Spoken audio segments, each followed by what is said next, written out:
Саламатсыздар. Бүгін мен тағы да міне Алматы қалалық соты Қазыбек би 66 көшесі бойынша сол ғимаратта Алматы қалалық сотының алдындамын. Қазір ғана мен кіріп шықтым. Бұл жерде мен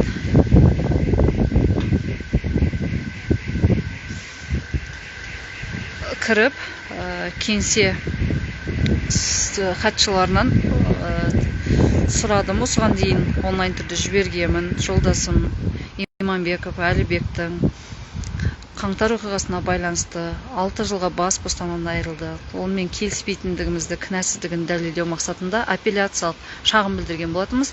Және апелляциялық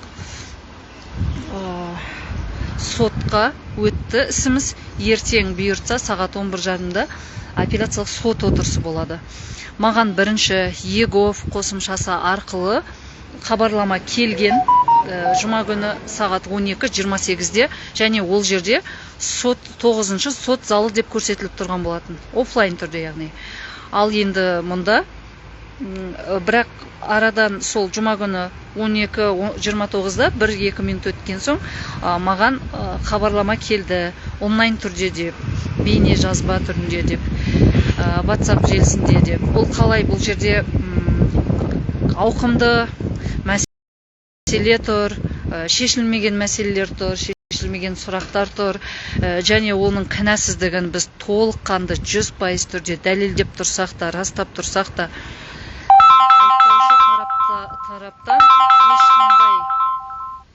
ешқандай айыптауға, күдікті деп тануға негіз болған жоқ, ешқандай негіз жоқ. Соған қарамастан 6 жылға бас бостандығынан айырып отыр.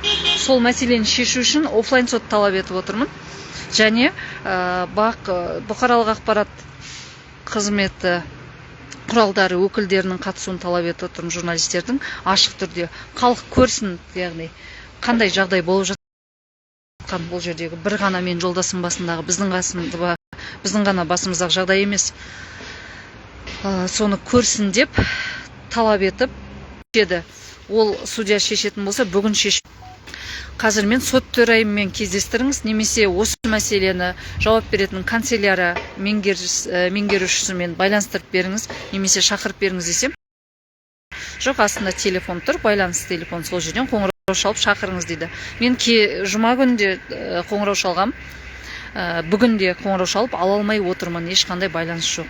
Осылай заңсыз әрекеттер, немқұрайлы қараушылық біздің билік өкілдері тарапынан, құқық қорғау тарапынан болатын болса, онда қарапайым халық бізді кім қорғайды, біздің мүддемізді, ақ қарасын кім шешіп береді? Егер сот, Алматы қалалық соттың өзінде осындай немқұрайлылық болатын болса. Мен келгенде далада келгендей болып тұрмын. Жауапты ешкім басын көтеріп жауап беріп жатқан жоқ.